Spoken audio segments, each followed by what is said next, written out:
Bismillahirrahmanirrahim. Assalamualaikum warahmatullahi wabarakatuh. Bagaimana kabar kalian semuanya? Mudah-mudahan saya doakan, kita semua doakan, semoga kabar kalian yang ada di rumah maupun saya pribadi yang ada di sini sehat-sehat semua, kabar baik semua. Alhamdulillahirrabbilalamin. Marilah pertama-tama kita ucapkan syukur pada Allah atas semua nikmat yang telah Allah berikan pada kita. Selanjutnya saya ucapkan terima kasih, alhamdulillah jazakumullah khairan, kepada teman-teman kelas 9, dari kelas 91 sampai 95 yang alhamdulillah pada kesempatan kali ini kita semua bisa bertatap muka meskipun secara online. Nah, ini saya hanya menghadap kamera ya, teman-teman semua ada di rumah. Baik, materi kita kali ini saya akan mengangkat tema tentang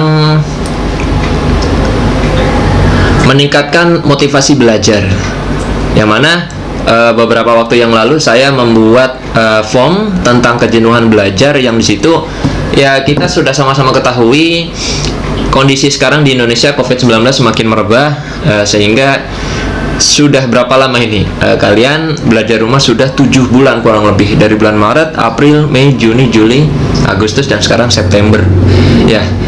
Tentu ini bukan hal yang mudah ya, yang biasanya kalian awal belajar di sekolah terus tiba-tiba belajar di rumah secara online, itu tantangan tersendiri untuk kalian. Tantangan kenapa? Saya katakan tantangan karena yang biasanya di sekolah suasananya akan sedikit berbeda dengan kalian belajar di rumah. Nah, sekarang saya akan memaparkan atau memberikan materi tentang meningkatkan motivasi belajar kalian. Nah, sebelum memulai pembelajaran kali ini, saya mengingatkan kalian jangan lupa untuk absen terlebih dahulu di Google Classroom pelajaran bimbingan konseling di kelas kalian masing-masing. Silakan. A few moments later. Baik teman-teman, bisa kalian lihat di materi PowerPoint kali ini, meningkatkan motivasi belajar. Ya, judulnya meningkatkan motivasi belajar. Tujuannya adalah dapat memahami dan menerapkan sikap serta kebiasaan yang benar dalam belajar hingga dapat membangkitkan semangat belajar. Intinya adalah motivasi belajar itu kalian bisa memiliki sikap bagaimana sih supaya membangkitkan semangat belajar gitu. Mungkin ada banyak cara, mungkin ada banyak tips. Nah, maka dari materi kali ini kita akan simak yang selanjutnya. Nah, sebelumnya apersepsi.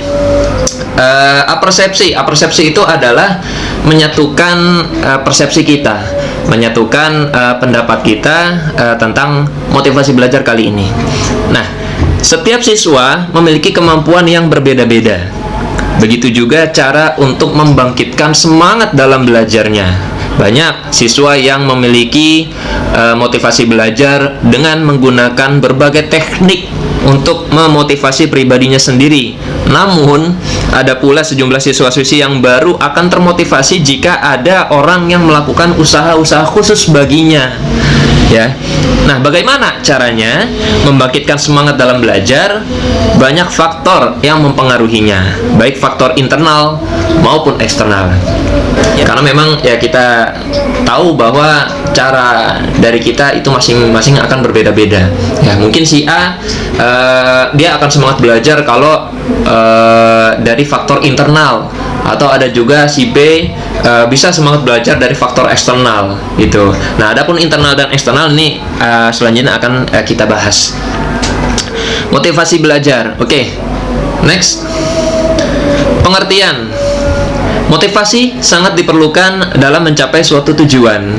Juga dapat diketahui bahwa motivasi ada yang berasal dari dalam diri dan ada yang berasal dari luar diri. Itu yang tadi saya katakan, internal, dalam diri, dan eksternal, luar diri.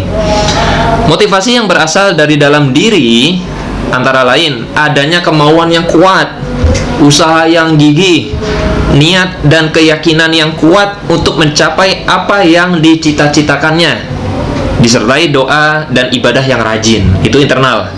Sedangkan motivasi yang berasal dari luar diri, eksternal, misalnya untuk memenuhi harapan orang tua, ingin mendapat hadiah, itu dari eksternal. Nah, teman-teman sekalian, saya harapkan mohon dari diri kalian ini memahami betul dirinya ini dia akan semangat belajar kalau bagaimana ya, apakah dari internal atau eksternal gitu.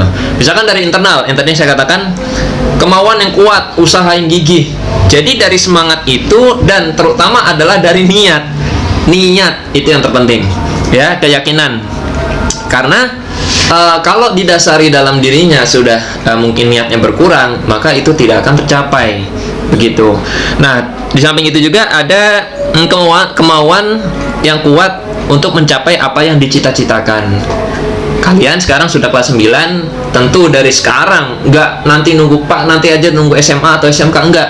Tapi dari sekarang kalian harus memikirkan masa depan kalian. Ketika kalian dewasa nanti akan seperti apa, begitu. Cita-cita kalian akan seperti apa. Beberapa waktu yang lalu saya mengirimkan form untuk kalian itu mengisi tentang minat dan bakat kalian. Nah, itu silahkan.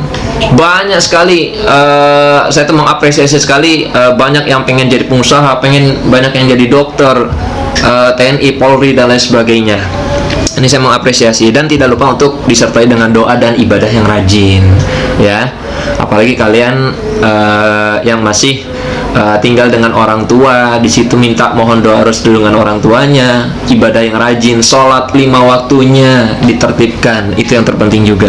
Itu dari dalam diri. Kalau dari eksternal, memenuhi harapan orang tuanya mungkin mengarahkan apapun, insya Allah saya yakin siapapun orang tua pasti mengharapkan yang terbaik untuk anaknya, dan atau ingin mendapatkan hadiah. Kadang-kadang ada yang seperti itu, tapi tidak masalah.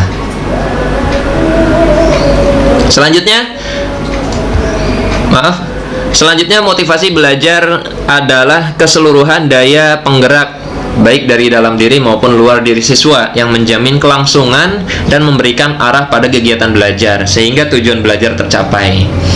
Ini pengertian dari motivasi belajar, penggerak gitu. Jadi bagaimana sih dirinya untuk termotivasi untuk belajar?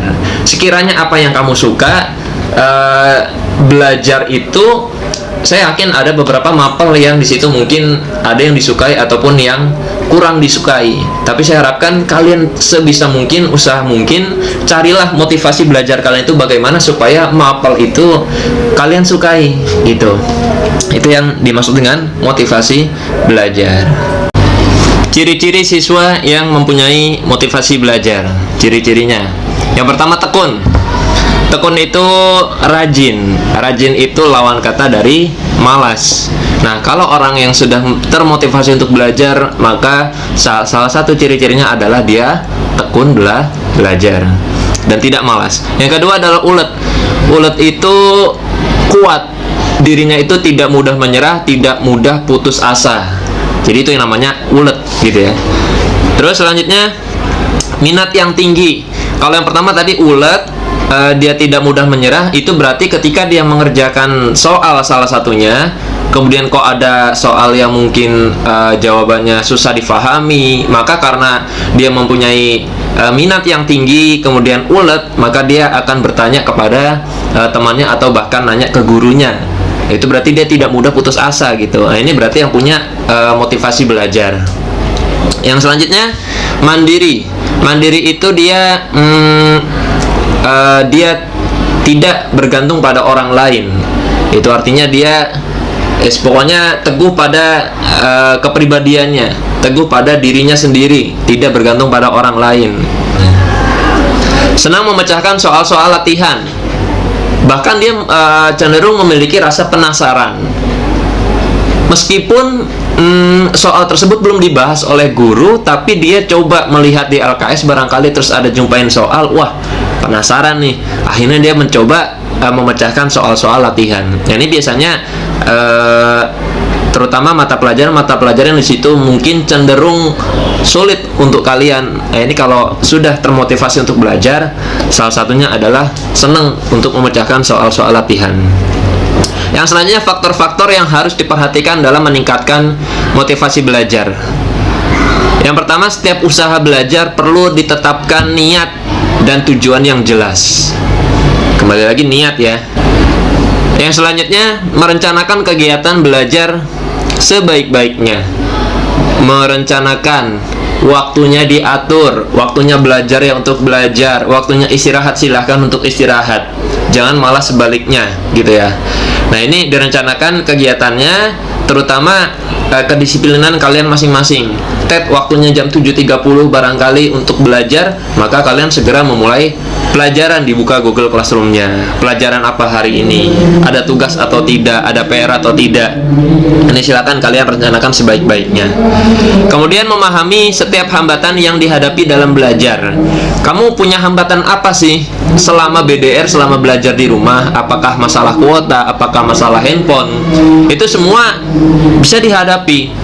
Seandainya kamu sudah paham terhadap hambatan kamu, maka kamu supaya mencari solusinya pintar, gitu ya. Ini menjadi faktor untuk meningkatkan motivasi belajar kamu. Silakan cari solusinya, ya. Di sini ada saya sebagai guru bimbingan konseling kalian. Silakan kamu WA ke saya juga tidak masalah, atau WA ke wali kelas, atau WA langsung ke guru mapel. Silakan apa yang menjadi kendala kamu dalam belajar dari rumah. Kemudian berdoa untuk keberhasilan. Teman-teman kelas 9 yang saya banggakan, semua kejadian apapun yang ada di muka bumi ini, kejadian apapun yang ada dalam kehidupan kita, itu sudah diatur oleh Allah Subhanahu wa Ta'ala. Nah, maka berdoa itu hal yang sangat penting untuk menunjang keberhasilan kalian. Jika kalian usaha terus tanpa berdoa, itu nggak akan ada hasilnya. Atau kebalikannya, kamu doa terus tapi tidak ada usaha pun juga, Allah memberikannya itu tergantung usaha kita. Jadi berdoa salah satunya adalah untuk menunjang keberhasilan kalian. Selalu mawas diri dan mengembangkan kesadaran untuk lebih memahami diri. Semakin dalam pemahaman diri, maka semakin besar semangat yang akan muncul. Kalau kamu sudah paham terhadap diri kamu, ini kira-kira kamu akan termotivasi belajar dari internal apa eksternal. Semakin kamu paham, maka semakin besar semangat yang akan muncul dalam diri kamu. Ini yang dimaksud dengan mawas diri. Mau menerima masukan dari orang lain, saran dari orang lain, apalagi saran dari orang tua. Ini menunjang untuk meningkatkan motivasi belajar kamu. Yang selanjutnya, memahami norma-norma tentang belajar yang baik, etika-etika terhadap guru mapelnya, norma terhadap mengerjakan latihan, soal, ulangan barangkali. Beberapa waktu yang lalu kamu sudah mengikuti PTS. Nah, ini ada norma-norma atau etika-etika, sekalipun kamu mengerjakannya di rumah kalian masing-masing, gitu. Memahami norma-norma tentang belajar yang baik, tidak menyontek, ya kan, tidak bekerja sama. Silahkan kamu kerjakan apa yang kamu bisa, karena nilai itu hanya angka. Yang terpenting adalah masalah akhlak kamu, kejujuran kamu sebagai seorang pelajar. Mempunyai rencana masa depan, ya, seperti tadi saya sebutkan, kalian punya cita-cita, ya. Silakan kamu rencanakan dari sekarang. Kamu harapan kamu seperti apa, menjadi apa, direncanakan dari sekarang. Kalau kamu sudah tidak punya rencana, kamu akan bingung nanti. Aduh, saya dewasa akan menjadi seperti apa? Enggak, tidak terencana akhirnya, gitu. Usaha untuk meningkatkan motivasi belajar. Pertama, persyaratan akademis meliputi, ini ada beberapa usahanya. Yang pertama, hasil ulangan yang diperoleh sudah tuntas atau lulus, ya kan. Kemarin ada minggu remedial dan susulan, silakan dicek apakah kamu ada remedial ataukah susulan. Yang kedua, kehadiran di sekolah hendaknya sesuai dengan ketentuan. Kedisiplinan, waktunya dikasih waktu oleh guru mata pelajaran. Absen jam 7.30 sampai jam 8 misalkan. Nah, ini silakan kamu tetapi gitu untuk absen kamu, gitu. Kehadiran, konsentrasi belajar baik di rumah maupun di sekolah. Kalau kemarin ketika saya membuat form, di situ ada menyatakan tempat belajar kamu apakah seperti sama seperti biasanya, atau akan mungkin berbeda-beda atau bagaimana. Nah, ini silakan diatur. Salah satunya adalah tempat konsentrasi kamu juga, gitu. Waktunya makan ya makan, silakan. Kemudian kesehatan fisik maupun mental yang menunjang kegiatan belajar. Kesehatan fisik, terutama ketika kamu waktunya makan ya silakan makan, ya. Waktunya belajar silakan belajar. Waktunya istirahat silakan istirahat, karena itu akan mempengaruhi fisik kamu. Dan kemudian mental. yang menunjang kegiatan belajar. Sekiranya kamu memang mental kamu udah siap untuk belajar, maka dipersiapkan untuk belajar. Yang selanjutnya, kelengkapan catatan pelajaran. Tugas kamu apa hari ini, terus ada PR atau tidak, silakan dicatat. Nah, jika ada hal yang penting, silakan dicatat juga, atau ditanyakan ke guru mata pelajaran jika ada yang belum difahami. Yang selanjutnya, yang terakhir, mengerjakan tugas atau PR dengan baik. Ya, teman-temanku kelas 9, ketika guru memberikan tugas atau PR, ada rentan waktunya sampai kapan, itu bukan berarti guru semena-mena terhadap kalian. Justru harapan dari guru mata pelajaran adalah supaya kalian itu dilatih kedisiplinan. Karena mau tidak mau, nanti semakin kalian dewasa, kalian akan menjumpai yang namanya kedisiplinan. Itu harus ditanamkan dari sekarang. Ketika waktunya dikasih waktu 3 hari, misalkan, maka sudah harus selesai selama 3 hari gitu. Dikasih waktu selama seminggu, maka harus dikerjakan selama 1 minggu. Ingatlah bahwa tidak akan lama lagi kamu akan menjadi dewasa, maka bersikap dewasalah. Oke. Itu tadi persyaratan akademis. Sekarang persyaratan budi pekerti, meliputi kelakuan kamu, ketaatan terhadap tata tertib sekolah. Banyak ya tata tertib sekolah ya. Kalian insya Allah sudah paham, sudah kelas 9 kok. Kemudian bersikap santun dan ramah kepada guru atau karyawan sekolah. Sekarang secara online kamu belajar dari rumah, guru yang ada di sekolah. Jika kamu berkomunikasi dengan guru lewat HP, maka gunakanlah kata-kata yang ramah dan sopan. Gunakanlah kata-kata yang baik, karena itu akan menunjang persyaratan budi pekerti kalian.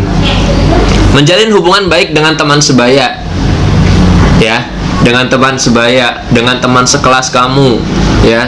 Ada permasalahan sedikit pun supaya diselesaikan dengan baik, atau jangan sampai menimbulkan masalah. Memerhatikan pelajaran, sekalipun ini secara online, kamu menontonnya pun hanya dari layar HP kalian masing-masing, itu supaya diperhatikan. Saya minta tolong pada kalian, mohon diperhatikan, gitu ya. Kemudian kerajinan, kehadiran dalam kegiatan belajar mengajar KBM harus rajin, ya. Kehadiran dalam kegiatan ekskul. Nah, kebetulan karena sekarang lagi pandemi COVID-19, sehingga semua ekskul itu diliburkan sementara ini. Aktif mengikuti kegiatan peringatan hari-hari besar. Beberapa waktu yang lalu ada kegiatan 17 Agustus. Ada lagi Hari Raya Idul Adha. Nah, salah satunya 17 Agustus dari sekolah mengadakan lomba virtual. Nah, ini secara kerajinan kalian, partisipasi kalian itu supaya dibangkitkan dari hati kalian, gitu ya. Sekalipun ntar saya kalah Pak, enggak masalah. Yang penting adalah kalian ikut aktif dalam mengikuti kegiatan hari-hari besar. Kehadiran dalam kegiatan upacara bendera ketika kalian sudah masuk ke sekolah. Waktunya jam 7, jangan sampai terlambat, atributnya yang lengkap, pakaiannya yang rapih, dan lain sebagainya. Mengerjakan PR atau tugas-tugas lain dari guru. Jika ada yang perlu ditanyakan, silahkan ditanyakan, gitu tugasnya ya. Kelengkapan dan kerajinan buku catatan. Jadi tidak hanya lengkap, tapi juga harus rajin menulis di buku catatan. Selanjutnya kerapihan atau kebersihan. Memakai seragam lengkap sesuai dengan ketentuan. Sekarang kamu belajar dari rumah, ketika waktunya memakai seragam itu ketika video conference atau secara teleconference atau mungkin video call. Ini supaya memakai seragam yang rapih, yang lengkap, karena bertatap muka dengan guru mata pelajaran. Yang kedua, memakai pakaian yang bersih dan rapih, ya. Yang ketiga, rambut disisir rapih, tidak mengenakan pewarna rambut, khusus rambut anak laki-laki pendek. Ini saya minta tolong banget buat teman-teman, khususnya yang cowok, yang laki-laki, karena dari penampilan itu akan mencerminkan sikap kamu terhadap orang lain. Orang lain bisa menilai kamu, pribadi kamu itu dilihat dari penampilan kamu. Ketika penampilan kamu bersih, rapi, wangi sekalipun, orang akan menilai, wah, anak ini baik. Begitupun sebaliknya, maka orang akan menilai juga berbeda ketika orang melihat, wah, rambutnya panjang, gondrong, acak-acakan barangkali, diwarnain, Nah, ini konotasinya akan negatif. Nah, ini saya minta tolong kepada teman-teman ya, dandan yang rapi, dandan yang sewajarnya saja ya. Kalau misalkan kalian pengen style, pengen gaya, ada kok yang sekiranya itu stylenya itu menyesuaikan, tidak menentang dari tata tertib sekolah, tidak menentang dari penampilan kalian gitu. Ini banyak kok, silakan kamu atur karena kalian sudah dewasa, saya yakin itu. Menjaga kebersihan diri dan lingkungannya, minimal lingkungan kamar kamu sendiri, atau kalau kamarnya gabung dengan kakak atau adik, minimal rak buku kalian sendiri, tas kalian sendiri. Itu menjadi tolak ukur kalian untuk motivasi belajar. Buku-buku pelajaran disampul dengan rapih dan bersih ya. Jadi dalam penataannya pun juga rapi, kemudian bersih. Diatur bukunya, peletakan bukunya, jangan sampai berceceran kemana-mana. Wah, bukunya dicari nggak ada, tahu-tahu ada di dapur.